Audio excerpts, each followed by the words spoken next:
Jadi kalau puasa itu adalah tazkiyatun nufus, membersihkan jiwa. Zakat itu tazkiyatul mal, maka yang di luar dari hal itu cara bersucinya dengan bertaubat. Bagaimana? Apa bedanya taubat dengan ritual istighfar 3 kali setelah sholat? Ya Bu ya.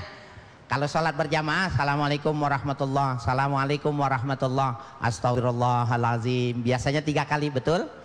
Apakah itu sudah termasuk taubat? Jawabannya belum. Itu termasuk zikir.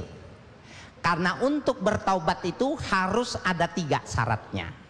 Yang pertama, an-nadmu, menyesal.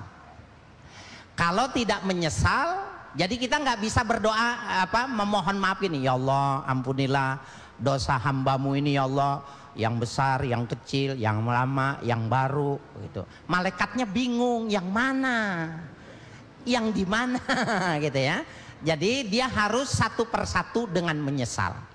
Kita lihat pada saudara-saudara kita ada pengakuan dosa.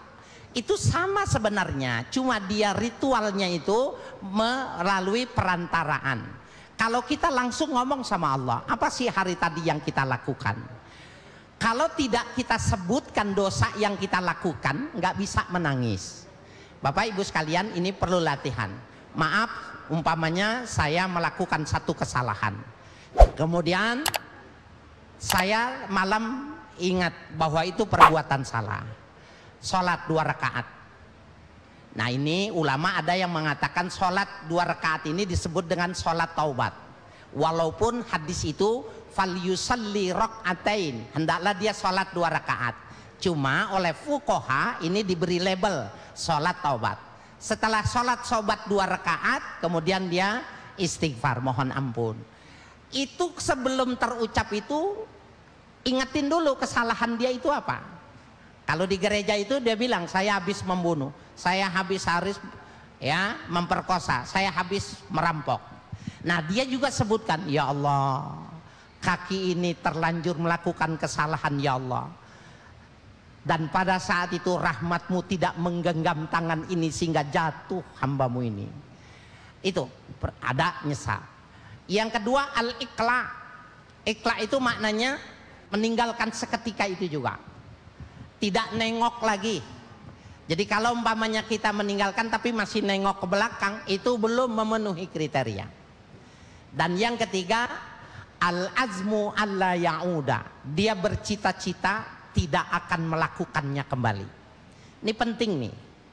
Kalau 3 syarat ini benar-benar dia ada ketika dia melakukan, maka dia akan diterima taubatnya. Walaupun dia ternyata melakukan kesalahan lagi berulang-ulang pada hari yang sama, tetap Allah ampuni. Kenapa? Allah itu Rauf. Allah itu nggak dendam. Tapi kalau saya jadi Tuhan, 2 kali dia minta maaf, saya nggak kasih maaf. Enggak, kebangetan lu mah. Terlalu lu mah udah 2 kali gitu. Allah itu tidak seperti itu. Berdosa, datang, ngetuk-ngetuk pintunya, ya Allah, ya Allah, ya Rahman, ya Rahim.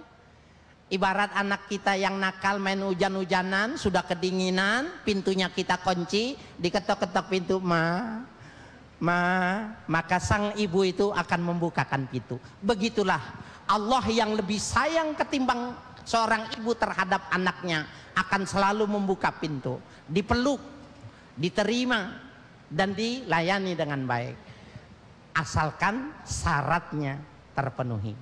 Nah, dengan cara taubat semacam itu, maka kesalahan-kesalahan yang dulu ditoreh sebelum Ramadan, maka itu akan insya Allah terhapus. Ada sebuah hadis mengatakan, al-mustaghfir minadz-dzambi kaman la dzambalah. Orang yang memohon ampun kepada Allah dengan kriterianya, maka dia seperti orang yang tidak berdosa. Allah mah baik bener Bu. Kalau sudah taubat diterima, sudah dihapus, dilupakan. Ansallahul hafazah, Allah bikin lupa malaikat hafazah. Ansallal jawarih, Allah bikin lupa anggota tubuh kita. Allah bikin lupa bumi di mana kita melakukannya itu dilupa. sekarang di kampung kita ada maling ayam, ketangkap polisi, ditahan, keluar pakai peci, sholat rajin. Cuma suatu saat sudah habis berbuka puasa ngerokok di samping kandang ayam tetangga kita, dilihatin, wah dia kenapa diri di kandang ayam lagi? Itu kenapa? Karena manusia tidak punya mata ra'uf. Saya kira itu. Baik, terima kasih.